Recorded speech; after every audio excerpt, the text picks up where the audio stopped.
एक गांव में कुछ समय से अजीब सी घटनाएं हो रही थी, जिससे सब लोग डरे हुए थे। सबकी गायें, जानवर और खुद आदमी भी गायब होते जा रहे थे। और इन सब के पीछे एक चुड़ैल का साया होता है, जिसे अपनी मर्जी से शादी करने के जुर्म में गांव वालों ने मिलकर मार दिया होता है और वो चुड़ैल बन गई होती है। चुड़ैल बदला लेने के लिए शैतानों के देवता की पूजा करती है। शैतानों का राजा प्रकट होता है। मैं तुमसे खुश हूँ, बोलो क्या चाहती हो तुम? मेरी तपस्या काम आई। जय हो, जय हो। इन गांव वालों ने मुझे मार दिया और मेरे पति को भी मार दिया। आप मुझे शक्तियाँ दो। ठीक है, लेकिन मैं तुम दोनों में से एक को ही शक्ति दे सकता हूँ। तो आप मेरे पति की लाश को शक्तिशाली बना दो। लेकिन तुम्हें अपनी सारी ताकत भी अपने पति को देनी होगी और कोई जानवर का शरीर लाना होगा ताकि मैं तुम्हारे पति को फिर से जिंदा कर सकूं। फिर चुड़ैल जंगल जाती है और कुछ ना मिलने पर उसे एक बड़ा सा कोबरा सांप दिखता है और वो उसी सांप को मार के ले आती है और अपने पति की लाश को भी ले आती है। फिर हैवान उस सांप के शरीर पे चुड़ैल के पति का सिर लगा देता है और उसे जिंदा करके भूतिया सांप बना देता है। चुड़ैल की भी सारी शक्तियां खींचकर उसके पति के शरीर में डाल देता है। उस भूतिया सांप का शरीर बहुत बड़ा होता है और आंखें बड़ी बड़ी और सफेद हो जाती है। तुम्हारी जान अब तुम्हारे पति में है और सारी शक्तियां भी।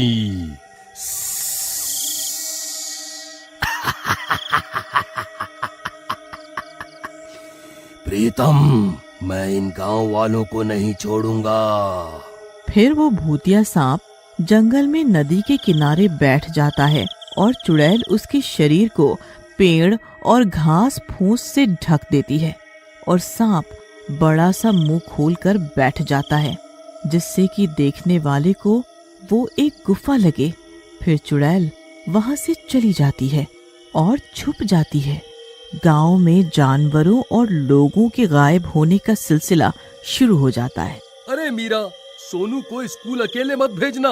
अगली सुबह एक गांव वाला अपनी गायों को चराने के लिए जंगल में जाता है। अरे मेरी प्यारी गाय माता, जल्दी से चर लो, मैं लकड़ियाँ काट लेता हूँ तब तक, फिर यहाँ से चलते हैं, यहाँ पर खतरा है। फिर कुछ देर बाद एक गाय चरते चरते उसी गुफा के पास पहुंच जाती है, जो कि असल में गुफा नहीं, सांप का मुंह होता है। और जैसे ही अंदर जाती है, वो भूतिया कोबरा उसे अपनी जीभ में लपेटकर पेट के अंदर निगल लेता है। उधर हरिया अपनी एक गाय कम होने पर परेशान हो जाता है और बाकी गायों को लेकर रोता हुआ गांव जाता है। अरे हरिया भैया, क्या हुआ? क्यों रो रहे हो? अरे भाई क्या बताऊं, देखो ना, मेरी एक गाय गायब हो गई। अरे तुम जंगल गए ही क्यों? वहाँ खतरा है। भाई क्या करें, लकड़ियाँ, सब्जियाँ, फल और कई जरूरी सामान लेने जंगल कब तक नहीं जाएंगे हैं? फिर हरिया चला जाता है। तभी वहाँ सुंदर की पत्नी मीरा और बेटा सोनू आ जाते हैं। अरे सुनते हो? अरे सुनिए जी। क्या हुआ? क्यों गला फाड़ रही हो? जब देखो मेरे पीछे पीछे मेरा पीछा करते हुए आ जाती हो। कभी मुझे भी चैन से जीने दिया करो। मेरा दिमाग मत खराब करो। एक तुम ही तो टाइगर श्रॉफ रह गए हो जो मैं तुम्हारे पीछे पीछे आऊं। अरे यार, गुस्सा क्यों करती हो? अब बोलो बोलो, क्या हुआ? मैं आपको बुलाने आई थी, सरपंच जी ने सबको बुलाया है। फिर सब लोग सरपंच जी के घर पे जमा होते हैं। कोई भी अकेला जंगल की ओर नहीं जाएगा। जो जरूरत का सामान चाहिए होगा वो सब 8-10 लोग जाकर एक ही बार में ले आया करेंगे। हाँ सरपंच जी, हम झुंड में जाया करेंगे ताकि कोई समस्या ना हो। वहीं गांव के सब बच्चे खिड़की से बड़ों की बातें सुन रहे होते हैं और दुखी होते हैं। अगले दिन सुंदर और हरिया सब बच्चों को स्कूल छोड़ने जाते हैं। चलो बच्चों, सब हाथ पकड़ लो एक दूसरे का और साथ में ही चलना। सब लोग एक दूसरे का हाथ पकड़ लेते हैं और स्कूल जाने लगते हैं।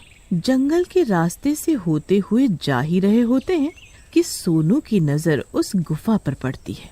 अरे बाबा, वो गुफा कैसी है? हमारे गांव के जंगल में पहले तो ऐसी कोई गुफा नहीं थी। बस थोड़ा और आगे आ जाओ, अपनी लंबी जीभ से तुम सबको एक बार में ही खींच लूंगा। इतने सारे लोगों का काम तमाम, वो भी एक ही बार में। चुड़ैल, जो कि पेड़ के पीछे छुपी होती है, कहती है, आओ आओ गांव वालों, आओ। तभी जैसे ही वो लोग थोड़ा आगे बढ़ते हैं, अरे बाबा, ये देखिए, ये रास्ता चिकना सा है। रुको रुको, हमें आगे नहीं बढ़ना चाहिए, चलो जल्दी वापस। इस गुफा की वजह से ही लगता है सब लोग गायब हुए हैं। चलो सरपंच के पास। अरे हरिया कहाँ गया? हमारे साथ ही तो था, वापस नहीं आया क्या हमारे साथ? हरिया उन लोगों के साथ वापस ही नहीं गया होता और चुपके से जंगल में ही रुक गया होता है। सब लोग गए, मैं अंदर जाके देखता हूँ। मेरी गाय भी चरते हुए क्या पता अंदर ही चली गई हो। जैसे ही हरिया थोड़ा आगे जाता है, वो भूतिया कोबरा उसे जीभ में लपेट लेता है और उसे अंदर निगल लेता है। अरे मर गया रे! नहीं! वहीं दूसरी ओर गांव में सभी गुफा की बात सुनकर हैरान होते हैं और हरिया को ना पाकर परेशान होते हैं। फिर सब आदमी मिलकर जंगल जाते हैं और गुफा देखकर हैरान हो जाते हैं। अरे वाह, आज तो और भी ज्यादा लोग आए हैं। लगता है सब आदमी ही आ गए।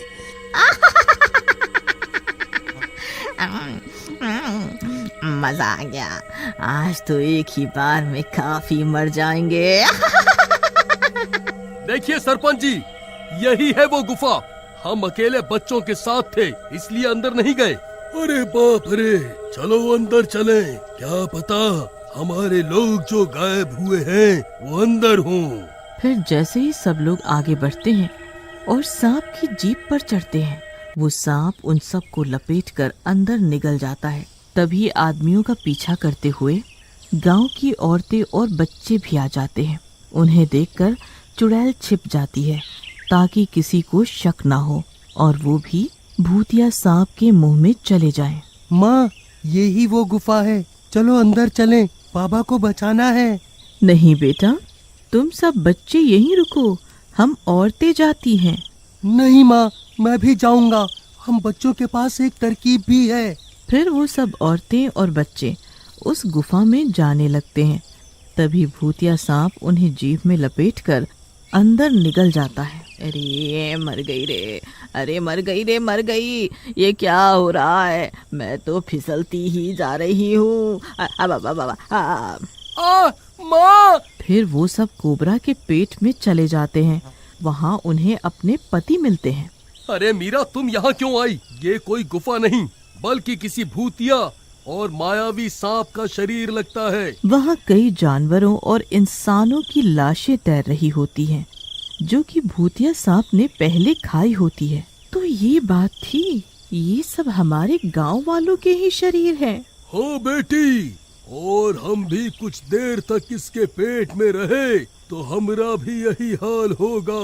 तभी सोनू और सभी बच्चे अपने पास से कृष्णा जी की मूर्ति निकालते हैं। हे कृष्णा, अब आप ही हमारी रक्षा कीजिए। जैसे आपने बाल रूप में अघासुर राक्षस को मारा था, वैसे ही हमें भी बचा लीजिए। तभी मूर्ति से बाल कृष्ण प्रकट हो जाते हैं। तुम चिंता मत करो, इन जैसे दुष्टों को मारने ही तो मैं अलग अलग रूप में आता हूँ। फिर कृष्ण मुस्कुराते हुए अपने शरीर को बड़ा करने लगते हैं। ये क्या हो रहा है मुझे? क्या हुआ? अरे अरे अरे, तुम्हारे अंदर मेरी भी जान और शक्तियाँ बसी हैं। मैं मर जाऊंगी। और तभी धमाके के साथ कोबरा का पेट फट जाता है और वो मर जाता है।